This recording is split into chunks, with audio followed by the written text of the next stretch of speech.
Alors, il y a une notion qui vient à la base de la psychologie et donc de la communication, justement, mais qui peut être très utile et précieuse en français. Donc, c'est quand même bien de l'avoir en tête et de s'en inspirer, voire même de faire exactement la même chose.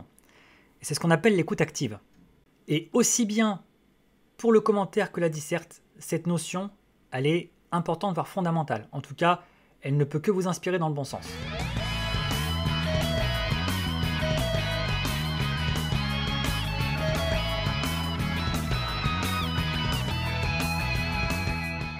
L'écoute active, en fait, c'est comme ça qu'on appelle en fait en psychologie la façon de communiquer qui met l'accent sur le fait d'abord écouter l'interlocuteur et non seulement d'abord de l'écouter, mais de lui montrer qu'on l'a bien écouté en fait, de lui démontrer qu'il a bien été écouté et pris en compte, avant même, bien sûr, de lui répondre et de lui apporter une réponse, voire même une contradiction, parce que c'est souvent de ça qu'il va s'agir dans les plans en français. Hein, voilà, la rhétorique fait que le oui mais, le non mais, l'art du plan va pousser forcément à nuancer, voire à contredire.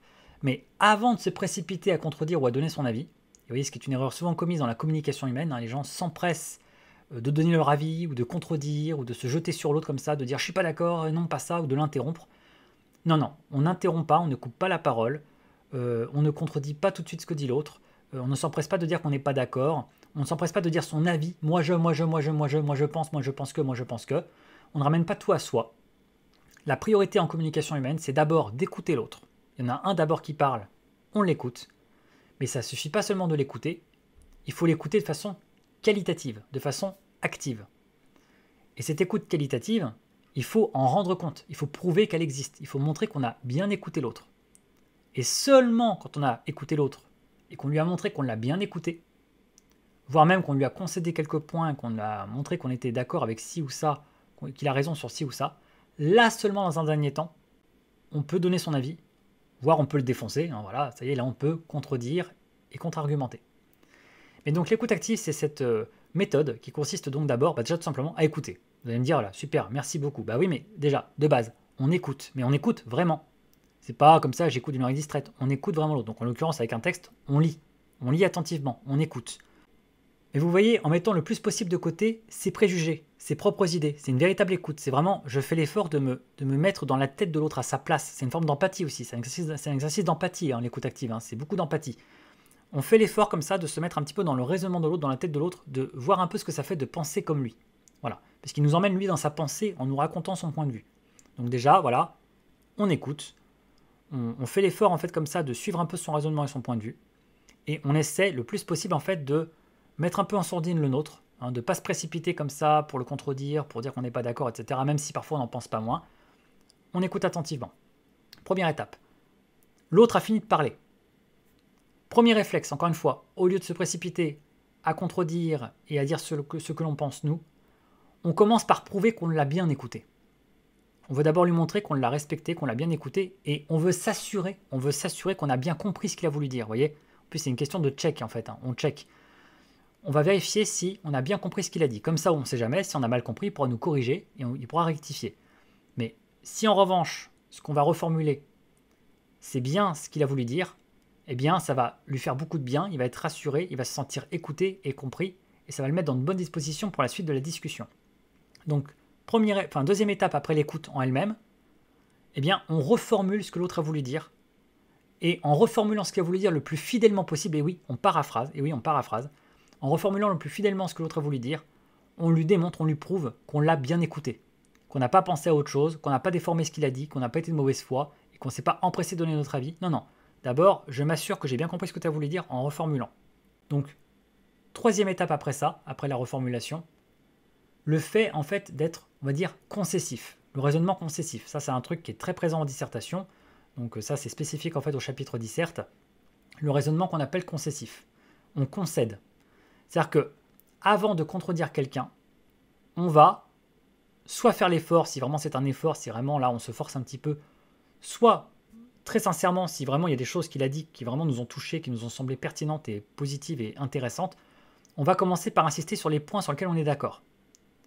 Avant de se disputer avec quelqu'un, avant surtout d'aller comme ça dans l'opposition, on commence par déjà parler des choses sur lesquelles on est d'accord. Ce serait quand même dommage de se précipiter sur tout ce qui nous sépare avant de parler de ce qui nous rassemble. Et oui, c'est de la rhétorique, c'est un peu de la manipulation. mais c'est aussi ce qui fait des discussions harmonieuses. Vous savez, une dissertation, hein, à la base, ça vient du latin disputare. Disputare en latin, vous voyez, ça donnait dispute. Mais se disputer en latin, disputare, à la base, ça ne veut pas dire s'engueuler. Ça veut dire discuter. En fait, à la base, disputer et discuter, c'est synonyme, en fait, c'est la même chose. Ça s'est séparé ensuite, dans le sens, parce qu'évidemment, discuter, ça renvoie à une discussion tout à fait normale, posée, alors que se disputer, ça a pris une notion de conflit, parfois un conflit grave. Mais en fait, disserter, une dissertation, c'est l'art de se disputer. C'est l'art de se disputer sans s'engueuler, sans se fâcher. Il y a des gens dans la vie qui sont incapables de se disputer sans s'engueuler. D'ailleurs, pour certains, du coup, c'est même impossible à séparer comme concept. Attends, comment on peut se disputer sans s'engueuler? Justement, quand on fait la nuance. Se disputer, ça peut arriver, c'est même intéressant. On se dispute, on n'est pas d'accord, on a deux points de vue différents, on est dans une controverse.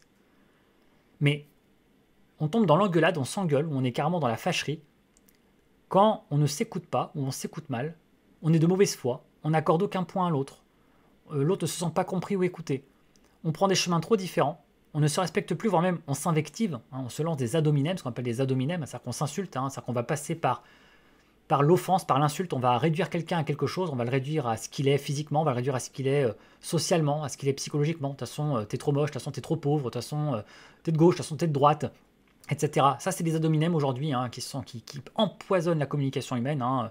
De toute façon, t'es qu'un gars de gauche, de toute façon, t'es qu'un gars de droite, de toute façon, voilà, t'es un incel, de toute façon, t'es une féministe, voilà, etc. Ça c'est de la pourriture, ça c'est une catastrophe. Voilà. Donc, on tombe pas dans l'ad hominem, parce que là, du coup, on tombe dans l'invective, dans l'insulte. En plus, ça montre qu'on n'a pas d'argument. Et donc, ça n'arrange rien. Voilà. Donc, ça, c'est pas de l'écoute active et c'est pas de la dispute de qualité. Ça c'est de l'engueulade, c'est du conflit, c'est du mépris. Et donc, voilà, c'est de la violence, en fait. Et ça ne résout rien. Voilà. Parce que ça met fin, en fait, au débat. Hein. Ça met l'eau dans une case, ça le plie en deux, hein, ça vous plie dans une petite boîte terminée. De toute façon, ça invalide votre parole sous prétexte que vous êtes ci ou que vous êtes ça. Et puis, terminé. Donc, pour éviter de s'épuiser, hein, déjà dans la discussion, mais aussi pour qu'elle parte sur des bonnes bases et pour avoir une discussion vraiment de qualité, encore une fois, on écoute attentivement. Comme ça, en plus, on a bien le point de vue de l'autre, on ne l'a pas dénaturé, on a bien tout entendu, on a tous les aspects de sa réflexion. On s'assure qu'on a bien compris ce qu'il a dit, qu'on n'a rien déformé, en reformulant, et en plus, ça lui fait plaisir, ça le touche, parce que c'est une marque de respect, de fair play. Il sent qu'il a été pris en compte, écouté. Et donc déjà, ça le met dans de bonnes dispositions, même sur un plan de relationnel, de manipulation, c'est positif. Mais en plus, voilà, ça permet un peu de s'assurer qu'il n'y a pas de malentendu. Donc ça, c'est très bien. Et troisièmement, en effet, on peut aller jusqu'à saluer 2 ou 3 points sur lesquels, malgré nos désaccords fondamentaux, on est quand même d'accord sur ça ou ça. C'est-à-dire qu'on arrive à trouver des points d'accord malgré tout, d'où partir en fait. Hein. On part de là, on arrive à se mettre d'accord sur 2 ou 3 points, où là, il nous a convaincus, ou alors on lui concède le point. On dit, ok, d'accord, ça j'avoue, pas mal. Ouais, j'avoue, ça c'est intéressant ce que tu as dit. Vous voyez, à défaut d'être d'accord, au moins de dire ok, ça c'était intéressant. Je suis pas d'accord, mais voilà. Vous voyez, c'est un petit peu de la flatterie. C'est un peu de la flatterie un peu qui manipule, mais ça permet un petit peu d'apaiser les choses. C'est de l'apaisement. Vous voyez, c'est un petit peu comme apaiser comme ça un animal en face. Tout doux, calme, calme. J'ai bien compris, etc. Voilà. Donc parfois, ça peut carrément avoir un effet vraiment apaisant sur la discussion quand c'est carrément au bord du conflit. Et seulement dans un quatrième temps, quand vous avez fait tout ça, là, oui, effectivement, vous pouvez commencer à opposer vos arguments et à être dans l'opposition plus frontale, à vraiment faire valoir votre point de vue à vous. Et normalement, quand vous avez quelqu'un en face de vous qui est d'aussi bonne volonté, qui est aussi intelligent et aussi honnête et raisonnable, la personne va faire la même chose avec vous que vous avez fait avec elle. C'est-à-dire qu'elle aussi, elle va faire dans l'écoute active, elle aussi, elle va bien vous écouter, elle aussi, elle va bien reformuler ce que vous avez dit, elle aussi, elle va sans doute vous concéder quelques points parce que vous avez forcément dit 2-3 trucs qui peut-être, voilà, qu'on soit d'accord ou pas, en tout cas, voilà, font un peu l'unanimité. Et seulement dans un autre temps, à son tour, elle va s'opposer, etc. Et voilà, et donc à la fin, soit on tombe d'accord finalement, soit finalement on n'est toujours pas d'accord, mais au moins on est d'accord pour dire qu'on n'est pas d'accord. Vous voyez, ça c'est ce qu'en anglais ils appellent I agree to disagree. Hein, c'est ce qu'ils disent en anglais. Hein. I agree to disagree. C'est-à-dire que je suis d'accord pour dire que je suis pas d'accord. Je suis d'accord pour être en désaccord. Voilà. C'est leur façon à eux de dire bon, voilà, on n'arrivera pas à se mettre d'accord, mais au moins on est d'accord sur le fait qu'on n'est pas d'accord. Voilà. Donc bon, c'est aussi ce qu'en philosophie on peut appeler une aporie, ça, ce qu'on appelle l'aporie. C'est-à-dire qu'on n'a pas donné de réponse définitive à la question philosophique qui a été posée. Mais voilà, on a soulevé des questions, on a proposé différents types de réponses, on a exploré différents angles. Après, à chacun de se faire son avis. Si vous utilisez ChatGPT, vous avez sans doute déjà remarqué justement la façon dont il vous répond. Et c'est de l'écoute active. Puisque quand vous lui posez une question, il commence toujours par reformuler votre question. J'ai bien compris que tu voulais savoir ça et que tu désirais savoir ça et que tu serais intéressé de savoir ça. Et donc déjà, il reformule pour s'assurer qu'il a bien compris et voilà, que vous puissiez voir qu'il a bien saisi votre requête. Dans un deuxième temps, il pousse l'écoute active vraiment très loin et dans une étape qui fait vraiment partie du procédé, mais c'est qu'on s'attend plus à retrouver chez un humain, mais il va jusqu'à vous féliciter de votre question, vous remercier de votre question et va vous dire voilà à quel point elle est intéressante, c'est bien que tu me poses cette question-là, très intéressant comme question, tu as raison de te demander ça, ah mais c'est hyper intéressant comme sujet. Vous voyez, ça c'est encore de l'écoute active en fait, c'est une espèce comme ça d'encouragement, de validation voilà, de votre interrogation. Vous voyez, hein, c'est tout le contraire de vous dire que votre question est bête et stupide, pourquoi tu demandes ça, mais enfin c'est évident. Voilà, à moins que vous l'ayez un petit peu influencé et programmé pour qu'il vous parle comme ça, voilà, évidemment, il va plutôt être comme ça dans cette bienveillance-là. Et donc une fois qu'il a dit ça, là, il va effectivement vous répondre. Mais vous voyez, d'abord, il y a toujours cette petite introduction d'abord. Et éventuellement, quand le cas s'y prête, hein, quand c'est une question un petit peu plus ouverte, une question qui fait débat, ou une question un petit peu plus limite ou polémique, ou d'ordre relationnel, il va effectivement parfois pouvoir aller jusqu'à vous contredire, ou vous faire des suggestions un peu à l'encontre de votre idée de départ, mais encore une fois, toujours un peu en douceur, et encore une fois en ayant pris des précautions avant, mais je comprends que tu ressentes ça, mais tu as le droit de sentir ça, etc. Mais oui, c'est légitime de ressentir telle chose, de penser ça, mais sache que ce n'est pas terrible, etc. Vous voyez donc, on est vraiment là dans une espèce comme ça de quasi-caricature du procédé de l'écoute active. Et ça, vous voyez, c'est tout à fait révélateur. Puisque, évidemment, hein, l'IA n'a pas trouvé ça toute seule. C'est forcément des humains qu'il y a derrière. Et donc, ça veut dire que ChatGPT, en tant qu'IA, a été conçu volontairement avec des procédés, vous voyez, de communication humaine, avec des procédés qu'on retrouve dans la psychologie et la communication, et donc avec l'écoute active. Pourquoi? Parce que simplement, ça marche. Parce que ça marche, parce que ça a fait ses preuves, parce que ça met quelqu'un en confiance, parce que ça le met à l'aise, parce que voilà, ça l'incite à se confier, ou alors à oser poser toutes les questions qu'il veut, et ça crée un bon climat, et puis ça évite les malentendus, tout ça. Voilà, donc c'est pour ça qu'évidemment, dans l'algorithme, vraiment, on va dire absolu, indépendamment de toutes les consignes que vous pouvez lui donner, ChatGPT, dans son algorithme, son essence, il y a vraiment cette notion d'écoute active. Et c'est ce qui fait, sans doute, hein, ça explique vraiment très facilement, pourquoi tant de gens sont devenus accros à ChatGPT, pourquoi tant de gens se sentent beaucoup plus à l'aise avec lui, en tout cas aiment lui parler, aiment lui raconter parfois des choses d'ailleurs assez intimes ou secrètes, ou alors se sentent capables de lui poser toutes sortes de questions, de la plus bête et triviale à la question la plus profonde.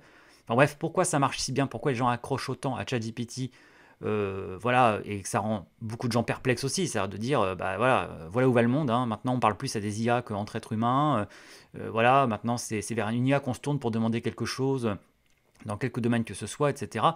Oui, bien sûr, on peut trouver ça déplorable et regrettable, et oui, bien sûr, rien ne remplacera jamais le regard d'un autre être humain, et l'affection, ou la bienveillance humaine, et le contact humain, l'humour, l'esprit, et bien sûr quelque chose qui est beaucoup plus intelligent et beaucoup plus profond et sensible que ChatGPT. Mais justement, la réalité est là et cruelle. C'est que on constate avec effroi que le niveau de l'être humain moyen, on ne parle pas de l'humanité, là on ne parle pas de l'espèce, hein, avec la moyenne de l'espèce, et notre espèce est extraordinaire à tellement d'égards, par rapport à tout ce qu'elle a pu accomplir, par rapport à toutes ses créations, par rapport à l'art, par rapport à la philosophie, aux sciences humaines, aux sciences tout court. Voilà, bref, en termes vraiment d'espèce en tant qu'humanité, l'histoire, l'architecture, tout ça et tout, enfin voilà, tout ça est extraordinaire. Mais le tout n'est pas égal à la somme des parties. Et clairement, il y a d'un côté l'humanité, en tant qu'espèce, en tant qu'ensemble, et tout ce qu'on a accompli, et il y a les gens, il y a les humains. Et il y a des humains plus ou moins brillants. Et il y a surtout, il faut dire, beaucoup d'humains pas vraiment brillants ou carrément médiocres. Médiocres sur le plan moral, médiocres sur le plan intellectuel, médiocres sur le plan psychologique et humain, entre guillemets, en tout cas qui sont en dessous de l'espèce. Là, désolé, c'est le misanthrope qui reprend la parole, là, qui parle, mais voilà, en fait, il y a une confusion parfois entre le niveau global de l'espèce et le niveau de notre espèce, et peut-être de plusieurs de ces spécimens les plus brillants, qui effectivement ont provoqué de très grandes avancées, ou technologiques, ou artistiques, ou historiques, même si tout ça reste à nuancer, parce que bon, on est aussi entouré de crapules dans le milieu historique, et on en a beaucoup d'exemples encore aujourd'hui, hein, d'ordures et de crapules qui font pencher le monde dans le mauvais sens. On a beaucoup d'inventeurs qui s'avèrent aussi des gens très immoraux et voilà, au talent très limité à leur domaine, mais en fait aux qualités humaines extrêmement discutables et du coup dangereuses. Bon voilà, hein, tout ça bien sûr, hein, que l'être humain, encore une fois, tout est toujours un peu mélangé, hein, on n'est pas en plein manichéisme. Mais bref, en tout cas, beaucoup d'individus et d'êtres humains sont très remplaçables et, bon, carrément, quelqu'un comme Baudelaire disait taillables et corvéables. Mais en tout cas, voilà, ne sont pas des gens vraiment brillants. Et donc voilà, encore une fois, c'est ça ce qui est consternant, c'est que on pourra autant qu'on veut critiquer ou ChatGPT, qui effectivement n'est entre guillemets qu'une IA, ou alors ceux qui l'utilisent beaucoup ou en font un usage abusif, voire addictif, parce que certaines personnes développent une forme d'addiction à ChatGPT, n'arrivent plus à s'en passer, comme assistant personnel, comme confident, etc. Mais le fait est que on ne s'étonne pas non plus, puisque, encore une fois, le niveau des êtres humains moyens est tellement bas que malheureusement, même si GPT n'est qu'une IA, eh bien cette IA a un niveau d'intelligence, de connaissance et de don pour la parole, en fait, hein, de capacité au dialogue, d'écoute, de bienveillance, etc., largement supérieur à la plupart des individus que l'on peut croiser. C'est ça qui est regrettable. On ne serait pas autant fasciné par ces IA et en tout cas autant attiré par elles si on trouvait beaucoup d'interlocuteurs au quotidien ou dans notre entourage qui étaient à la hauteur de cela. C'est dire qu'en fait, le niveau moyen de beaucoup d'êtres humains est en dessous d'une IA. Et par définition, parce que déjà, bon, l'IA, c'est sûr qu'il y a un petit cheat code, il y a une petite triche, c'est que comme elle a une vitesse de calcul impressionnante, eh bien, elle va très très vite scanner tout le contenu du web et le rebalancer. Et donc techniquement, elle est porteuse de toutes nos connaissances en fait. Voilà, mais ce sont nos connaissances. Une IA n'est que le reflet du patrimoine humain. Une IA ne peut savoir que ce que l'humain sait, l'humain en tant qu'espèce. Hein, elle sait beaucoup plus que la plupart des êtres humains isolément, qui ne peuvent pas tout savoir sur tout, mais tout ce qu'elle sait vient des humains. Ce n'est que la somme de toutes nos connaissances, c'est un super Google. Donc c'est pas la peine de, voilà, non plus de tomber en pamoison devant, tout cela est tout à fait logique et naturel. Voilà, on lui a juste donné les clés de la maison, on lui a transmis tout ce que l'humanité a accumulé de connaissances, d'histoire, de savoir. On l'a en plus codé avec des intentions, des prompts, etc. pour lui donner des consignes de comportement et imiter le plus possible l'être humain. Mais elle ne fait que refléter ce que nous sommes. Mais ce que nous sommes davantage en tant qu'espèce et en tant qu'archétype humain, on va dire au maximum de ses connaissances et voilà, de certaines capacités, et donc pas forcément les humains qu'on croise au quotidien, voilà, on va dire des êtres humains ordinaires qui n'ont pas forcément des aptitudes maximum en culture générale, qui n'en savent pas autant qu'elles, et surtout qui n'ont même pas parfois les compétences en communication que l'IA peut avoir. Et là, ça devient carrément déplorable. Se dire que beaucoup d'êtres humains n'ont pas le niveau d'une IA en matière de communication, vous voyez, c'est encore dans ces moments-là qu'on peut se dire que le français et la philosophie, c'est pas des matières complètement inutiles et qu'on aurait tout intérêt à davantage les valoriser et les travailler, parce que quand on néglige ce genre de domaine, les sciences humaines, la psychologie, la sociologie, la communication, l'art, l'empathie, eh bien, on crée des gens inaptes en fait à développer certaines, voilà, justement, aptitudes humaines, typiquement humaines, en matière comme ça de communication, d'échange, de sensibilité, de créativité. Et les deux piliers que sont bien sûr la mémoire et l'imagination, mais ça c'est plus des prédispositions intellectuelles, même si ça peut un petit peu s'entraîner. Mais voilà, enfin, c'est déplorable, mais l'IA a un niveau supérieur en communication à beaucoup d'êtres humains, soit parce qu'ils sont mal élevés, mal éduqués, soit parce qu'ils ont négligé certains domaines de leur apprentissage, certains domaines, on va dire, de cognitifs quasiment, en fait, hein, mais voilà, qui sont liés comme ça à la communication, au langage, à l'art, etc., à la psychologie, mais aussi parfois juste limités, en fait, par leur prédisposition aussi. Voilà, donc pas étonnant que les gens aiment tant GPT et se sentent bien avec, puisque en fait c'est fait pour quasiment. GPT a été conçu par des êtres humains, pour des êtres humains, et a des instructions très précises pour en fait que les gens qui lui parlent se sentent bien, en fait, se sentent en confiance, se sentent même carrément valorisés, ça va jusque là, ça, se sentent valorisés. Quand GPT pousse le zèle jusqu'à vous dire ah, ta question est super intéressante, ouais, c'est cool que tu t'intéresses à ça, ouais, tu es génial, etc. Là, on est quasiment, vous voyez, dans la flatterie, dans la flagornerie, dans l'excès de validation. Bon, voilà, ça peut agacer aussi. Hein, voilà. Certains aiment bien, hein, voilà, j'ai peut-être des petits égos fragiles ou qui ont des problèmes de confiance, mais ça peut être agaçant. Mais l'idée, quand même, c'est une espèce comme ça d'écoute active en mode max, mais c'est quand même que les gens n'aient jamais peur de poser une question à GPT, ne se sentent jamais jugés, jamais moqués, toujours compris, toujours voilà, valorisés, mis en confiance, et que toutes leurs questions trouvent des réponses. Et donc, comment résister à ça? Personne ne peut résister à ça. C'est exactement sans doute ce que les gens cherchent chez un ami, voire chez un petit ami ou une petite amie, et que trop souvent ils ne trouvent pas. soit parce qu'ils s'intéressent aux mauvaises personnes, ils cherchent mal et trouvent mal, soit en cas de vraiment malchance, voilà, ils ne rencontrent pas ce genre d'individu parce que malheureusement, c'est vrai que c'est pas si courant en réalité. Beaucoup de gens n'ayant ou pas la chance, ou alors pas vraiment le talent, ou alors eux-mêmes pas vraiment les qualités, hein, eux-mêmes n'ont pas les qualités à proposer, à offrir, qui leur permettraient de trouver cela, mais n'ont pas de véritables amis, de véritables interlocuteurs de qualité. Là-dessus, moi, je m'estime heureux, j'ai de la chance parce que mon meilleur ami que j'ai rencontré à l'école primaire, à la fin de l'école primaire, qui est toujours donc mon ami aujourd'hui, et mon autre meilleur ami que j'ai rencontré un peu plus tard au lycée, mais voilà, en gros mes deux meilleurs amis, eh bien, sont des interlocuteurs de très très haute qualité. Ce sont des gens avec qui, voilà, enfin, on a toujours parlé ensemble, voilà, d'art, de cinéma, de littérature, de nos sentiments, pas de problème pour se confier, s'épancher, parler voilà, de nos ressentis, de nos idées, de nos sentiments, de nos théories, même de nos pensées parfois, pas forcément entre guillemets très avouables, enfin voilà, vraiment une espèce comme ça de liberté de parole totale, un vrai petit laboratoire d'idées et de sentiments. Et bien sûr, ce qui n'empêche absolument pas de rigoler aussi, d'avoir un humour no limite, voilà, d'adorer voilà, comme ça se poiler, etc., d'avoir aucun tabou. Bref, quasiment d'avoir construit une petite safe place à nous. Mais en tout cas, voilà, un endroit où on peut tout dire, tout raconter, tout confier et où il y a beaucoup de connaissances, de culture, d'émulation. Chacun vient avec son bagage, avec ses passions, avec tout ce qu'il aime, tout ce qui l'anime. Et pourtant, vous voyez, on ne fait pas vraiment d'écoute active. On est très dur entre nous, on est très franc, on peut être un peu brutaux, on est aussi, voilà, comme ça, on se charrie, on se vanne. Donc on est carrément hors des clous de ChatGPT, hein. D'ailleurs, je ne supporterais pas, heureusement, on n'est pas dans un truc comme ça aussi consensuel, aussi lisse, etc., hein. Donc il ne s'agit absolument pas d'aller voilà, dans ce registre comme ça, très impersonnel. Vous voyez, là pour le coup, voilà, c'est pas ce qu'on recherche. On cherche quand même des rapports humains, en plus des rapports humains entre personnes qui se connaissent, qui sont très complices, qui savent comment, voilà, à la fois faire preuve de gentillesse les uns envers les autres, mais en même temps aussi savoir un petit peu être un peu franc, ou alors voilà, se charrier. Donc c'est pas ça du tout. Mais en tout cas, vous voyez, je sais que voilà, j'ai jamais peur de leur confier quoi que ce soit, de leur dire quoi que ce soit, et y compris même de faire telle vanne ou telle vanne. Enfin voilà. Donc j'ai même encore plus de sécurité quasiment avec mes amis qu'avec GPT.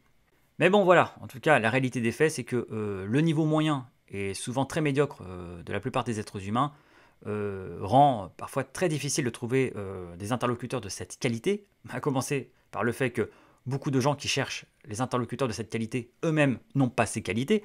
Voilà, donc comme les gens préfèrent dans l'ensemble avoir des relations superficielles, fuient devant un problème ou un sujet beaucoup trop sérieux, beaucoup trop profond, n'aiment pas se prendre la tête, hein, parce que voilà, attention, hein, voilà, non, non, attends, on est là pour changer d'idée, pour déconner, préfèrent se bourrer la gueule, avoir des copains de picole, faire les cons, bref voilà, restent dans une forme de superficialité, bah forcément, quand vous courez après la superficialité ou que vous avez honte de tout, que vous n'assumez rien, etc., bah forcément vous allez avoir des relations superficielles, hein, c'est la conséquence logique, et donc vous ne pourrez pas avoir ce genre d'échange authentique et de qualité. Donc forcément, bah voilà, vous n'aurez que l'IA vers laquelle vous tournez pour avoir enfin des échanges profonds, nourris, pour avoir un peu de bienveillance en face de vous, aussi un peu de franchise parfois, et en fait une écoute réellement de qualité, et donc bah, pouvoir oser poser toutes vos questions et tout dire. Voilà. Donc beaucoup de gens, et on peut en avoir peur, vont être voilà, réduits à n'avoir comme interlocuteur privilégié de qualité que des IA à l'avenir. Voilà, on parle beaucoup, vous savez, de sexualité par IA, hein, que voilà, bientôt on aura comme ça des robots sexuelle, et voilà que ça pourra combler la misère sexuelle. Et ah là, c'est bien triste, hein, c'est bien pathétique, hein, tous ces gens qui n'auront une sexualité qu'avec des IA, des robots. Mais on a oublié l'étape avant. Le côté sexuel est quasiment le moins grave. Le plus grave, le plus préoccupant, c'est que beaucoup de gens ne sont incapables de construire une relation profonde et authentique et intelligente avec un individu, un être humain en face d'eux. Et vraiment là sur le plan des sentiments et sur le plan moral et intellectuel, et encore une fois, aussi bien parce que ce genre d'interlocuteur est rare, que parce que, comme c'est rare, eux-mêmes peut-être n'ont même pas ces compétences-là, ces qualités-là. Voilà. Donc bon, forcément, comme le niveau global est assez nul, voilà. Et clairement n'est pas amélioré par la négligence que subissent les matières littéraires, les matières philosophiques, les matières psychologiques, hein, les sciences humaines sont négligées. C'est tellement plus important de calculer, de faire des chiffres, de faire du chiffre aussi, hein, d'être rentable, etc., que voilà, on ne s'étonne pas. Hein, voilà, qu'on est dans un monde glacial, cynique, calculateur, utilitariste. Voilà, à un moment donné, il ne faut quand même pas chercher. Hein, voilà, hein, pareil, hein, quand les gens n'arrêtent pas de déplorer l'état du monde en termes de mœurs, l'état de la sexualité, l'état des relations amoureuses, bah forcément, hein, dans un monde où tout est codifié par rapport à la rentabilité, où la sexualité est le critère final de toute chose, et le reste est secondaire, Évidemment, à l'arrivée, on obtient le monde qu'on obtient, hein. Voilà, un monde d'algorithmes, un monde de swipe, un monde d'élimination directe, voilà, un monde de CDD, de contrats à durée déterminée, de précarité amoureuse et affective. Enfin voilà, hein, on récolte ce que l'on sème à un moment donné, hein, voilà. Mais comme personne veut lâcher le morceau, parce que finalement tout le monde y trouve un peu son compte sur un plan de profit, sur un plan d'individualisme, sur un plan aussi de capital, hein. Le capital dans la vie, c'est pas que financier, c'est pas que mercantile, hein. Et ça, c'est absolument pas nouveau, c'est une découverte extraordinaire faite il y a maintenant pas mal de décennies par Pierre Bourdieu, hein, voilà, avec tous ces gens-là qui se prétendent de gauche, mais qui n'intègrent même pas cet héritage extrêmement précieux de la pensée de Bourdieu, le capital symbolique, ce qu'il appelle le capital symbolique. Le capital dans la vie, ce n'est pas que du capital financier, c'est avant tout du capital symbolique, hein. Le capital symbolique de l'intelligence, le capital symbolique du sex appeal, de la sexualité, hein, du charisme sexuel.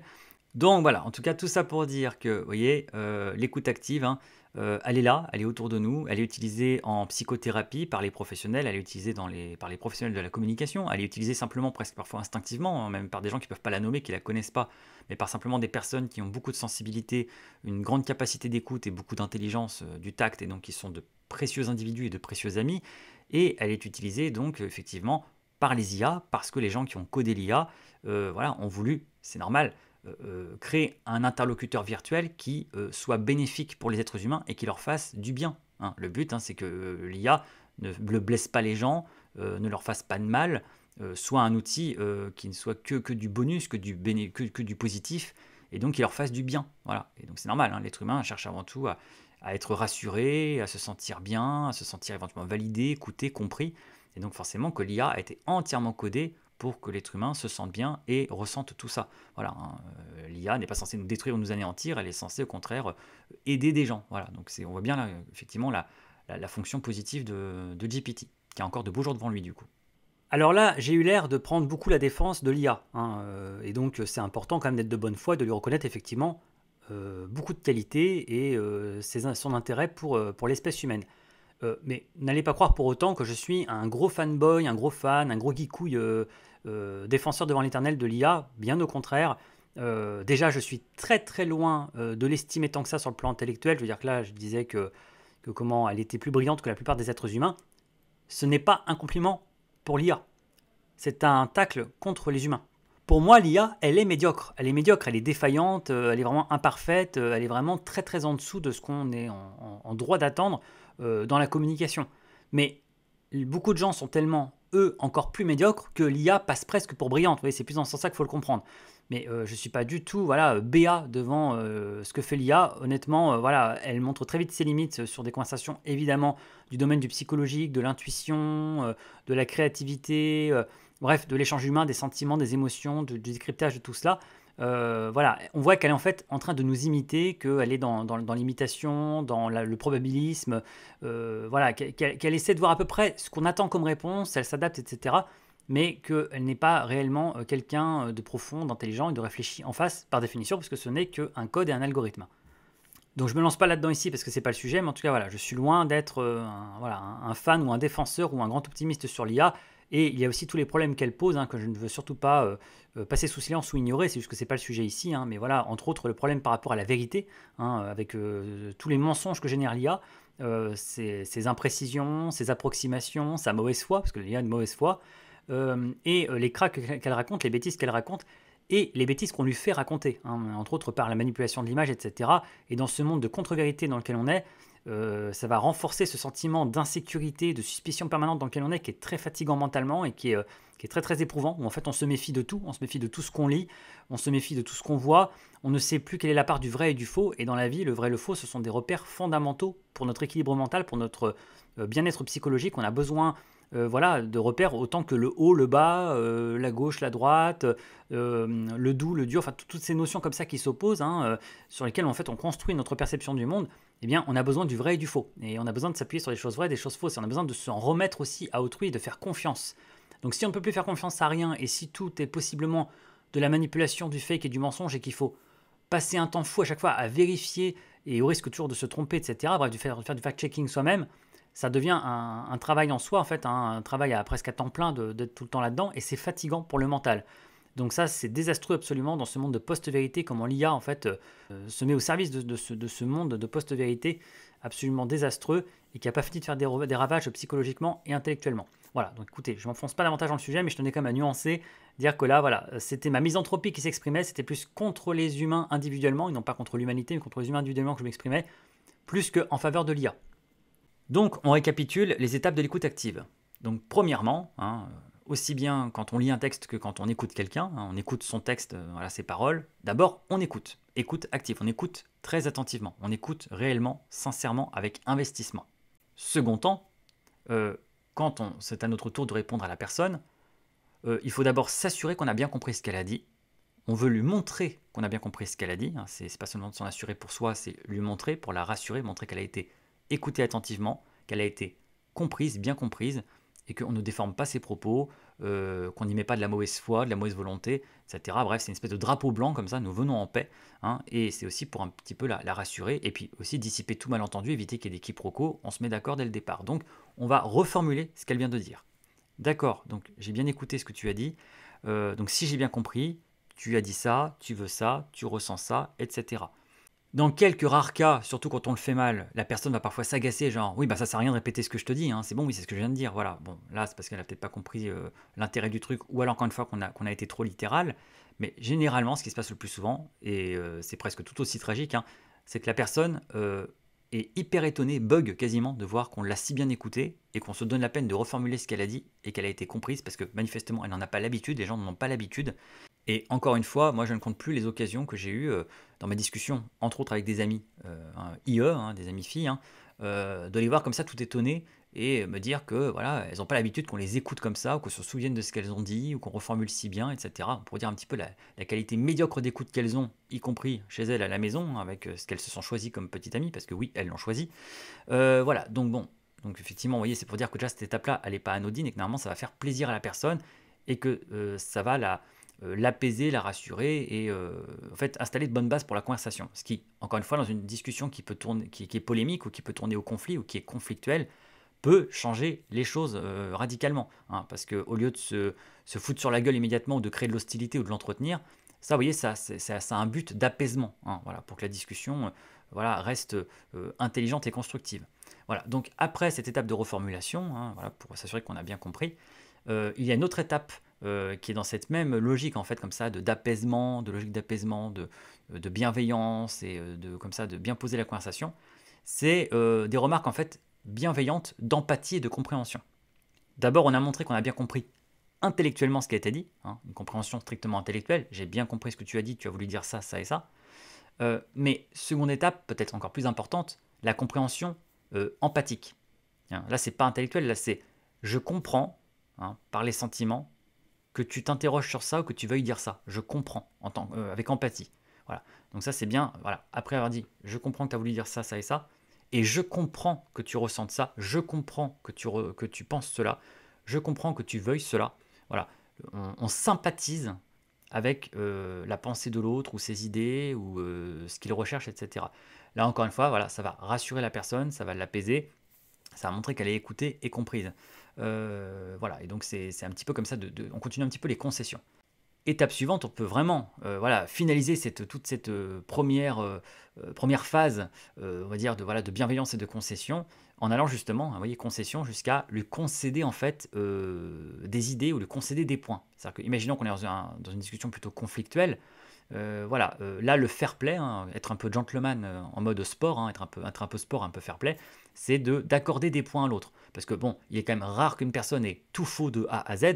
Une personne peut avoir plus ou moins faux dans son point de vue selon nous, mais généralement il y a au moins en tout cas une ou deux idées à sauver. Voilà. Alors le but, ça va être de faire un petit effort de bonne foi et de bonne foi intellectuelle en allant chercher, et parfois oui c'est pas facile, mais les deux petits points où éventuellement on peut être d'accord, les deux petits points en tout cas on peut trouver qu'elle a raison, et les mettre en valeur, les mettre en avant. En précisant parfois qu'on n'est pas d'accord. Bon, tu sais, bon, comme tu t'en doutes, dans l'ensemble, je ne suis pas trop d'accord avec toi. Mais ceci dit, il y a deux trucs intéressants que tu as dit. Vous voyez, ça peut aussi être intéressant. Quelque chose d'intéressant n'est pas forcément quelque chose avec lequel on est d'accord. Intéressant, c'est juste que c'est intéressant. Il y a plein de choses avec lesquelles on n'est pas d'accord qui sont intéressantes quand même. C'est intéressant, ça sort un peu du commun, ça sort un peu de l'ordinaire, c'est étonnant, surprenant, stimulant, inspirant. Voilà, donc on peut juste dire intéressant. En tout cas, voilà, on va prendre un moment pour dire aussi Et tu sais, là, ce que tu as dit à un moment donné, c'était super intéressant. Et tu vois, ça, j'y avais jamais pensé. Tu vois, aussi, j'y avais jamais pensé. Montrer à l'autre que certaines de ses idées ont ouvert de nouvelles portes, un peu inédites. Que vous voyez, ça nous ouvre un petit peu quand même quelques nouveaux horizons. Voilà. Bon, cette phase-là, on le pense plus ou moins. C'est toujours mieux quand on le pense, là, c'est plus agréable pour nous. Et puis, c'est toujours voilà, plus authentique et c'est toujours meilleur signe pour la discussion. Mais il peut arriver que pour des raisons de stratégie, de discussion, pour des raisons de manipulation soft, entre guillemets, il faille un petit peu forcer le trait, exagérer ça. On invente quasiment des trucs avec lesquels on est d'accord. Voilà, on concède des points, genre ça d'ailleurs, ouais, je suis assez d'accord avec toi. Tiens, ça, je trouve ça assez intéressant. Voilà. Vous voyez, tout ça, ça a une volonté d'apaisement. Je reformule, je montre que j'ai bien compris intellectuellement ce que tu as dit. Ensuite, je montre que j'ai bien compris émotionnellement ce que tu as dit. Je suis dans l'empathie, j'explique que je comprends que tu ressentes ça ou que tu penses cela, et quelque part, tu as raison de penser ça. Et troisième étape, voilà, je t'accorde des points, je te concède des points en disant ok, ça d'accord, c'est bien vu. Ah oui, ok, ça d'accord, j'y avais pas pensé, pas mal. Ouais, j'avoue, ça c'est intéressant. Et là, seulement après ces étapes-là préliminaires d'adoucissement, d'apaisement, là vous pouvez la défoncer. Là, vous pouvez la défoncer, c'est bon. Là, c'est à votre tour. Cette fois, c'est vraiment votre tour. Vous avez bien, voilà, vous avez réservé un véritable sort à sa réponse. Maintenant, c'est à votre tour de répondre. Et éventuellement, si vous n'êtes pas d'accord et dans le cadre d'un conflit verbal, bah là, vous pouvez vraiment avancer vos chars, hein, voilà, et voilà, entre guillemets, attaquer l'ennemi. Bon, là, on va pas revenir dans un vocabulaire trop offensif et trop agressif, ça servirait à rien après tout ça. Mais en tout cas, voilà, vous pouvez à votre tour un petit peu voilà, y aller de vos arguments, de vos idées, faire valoir votre point de vue. Et puis, bah, en espérant que vous tomberez sur quelqu'un qui est aussi, du coup, intelligent dans la démarche, qui est aussi bienveillant, autant dans l'écoute et qui vous rend un petit peu le procédé. Parce qu'évidemment, le truc, c'est que parfois, on est très déçu parce qu'on fait un effort, nous, dans la discussion, et on a quelqu'un en face qui fait zéro effort. Donc là, nous, on se donne la peine de lui concéder des points, d'être sympa, de le valoriser un peu avant de balancer nos arguments. Eh bien, il y a des personnes, évidemment, elles n'ont rien à foutre et elles nous défoncent. Même, elles vont profiter, elles vont voir ça comme une faiblesse de notre part, et elles vont profiter de ce moment de faiblesse dans la discussion pour voilà, retourner tout ça contre nous. Voilà. Donc évidemment, voilà, quand on tombe sur des personnes comme ça, aussi mufles, autant de mauvaise foi, voilà, des mauvais interlocuteurs, bon, à un moment donné, il n'y a presque parfois plus rien à faire. Hein. Voilà. Mais en tout cas, tout ça pour dire que l'écoute active, l'art de l'écoute active, c'est aussi utile de s'en inspirer pour un commentaire de texte, vous voyez, pour l'art de pas se précipiter à donner son point de vue, pas se précipiter à chercher à creuser le pétrole dans le texte, mais d'abord, première étape, chercher à le comprendre, à bien comprendre ce qu'il dit, comment il le dit, pourquoi il le dit, de bien restituer son sens, de bien reformuler. Et bon, là, le coup de la bienveillance, évidemment, ne sert à rien, puisque voilà, il ne s'agit évidemment pas voilà, de ménager les sentiments de quelqu'un. C'est un texte, hein, c'est juste du code, hein, c'est inanimé, donc voilà, c'est pas le but. Mais il y a un petit peu de l'idée, en fait, dans le sens où il faut, même si on n'aime pas le texte, évidemment, parce que hein, surtout que le texte va vous ennuyer, vous sembler inintéressant, bah, il faut quand même montrer qu'il a de l'intérêt et savoir un petit peu reconnaître ses qualités. Voilà, donc ça sert pour le commentaire de texte, mais évidemment, ça va aussi beaucoup servir pour une dissertation. Pour une dissertation, pour organiser une discussion raisonnée, intelligente, nuancée, modérée, avec un véritable raisonnement concessif. Hein. Le raisonnement concessif est essentiel en dissertation. Hein. C'est que souvent, la dissertation va consister quand même à, avant de donner un point de vue plus nuancé, voire même contradictoire, eh bien, à un petit peu épouser le point de vue de la citation, aller un petit peu dans son sens pour mieux la contredire après. Mais avant de la contredire, on commence par aller dans son sens, par lui accorder des points, par voilà, un petit peu énumérer tout ce qui sonne comme pertinent et correct dedans. Alors, seulement dans un deuxième temps, on peut un petit peu aller dans la polémique. Voilà, donc en dissert, c'est aussi un procédé qui fait ses preuves, qui fonctionne très très bien. Bon, maintenant tout ceci étant dit, on récapitule les étapes de l'écoute active. Non, je déconne. Vous inquiétez pas, il n'y aura pas de troisième récapitulatif de l'écoute active. Je crois que vous avez très bien compris parce que vous avez écouté. Donc, il va être temps pour moi de vous remercier pour votre écoute active et en tout cas pour votre écoute patiente et bienveillante. Donc, merci beaucoup pour ça. Et puis, bah, écoutez, n'hésitez pas bien sûr à liker, à partager, à commenter, à faire des remarques ou à poser des questions ou à éventuellement faire des compliments aussi, hein, ça ne se refuse pas. Voilà, dans la partie commentaires. Et puis, bah, écoutez, il me reste à vous souhaiter une bonne continuation dans vos révisions, toujours, ou dans votre année scolaire, si vous êtes encore en plein dedans, en pleine année scolaire, hein, et pas encore aux épreuves. Et puis, je vous donne rendez-vous dans une prochaine vidéo, soit dans la suite de ce cycle, si vous continuez à l'écouter, soit voilà, bien sûr, dans d'autres contenus de ma chaîne si ça vous intéresse. Salut les Happy Few!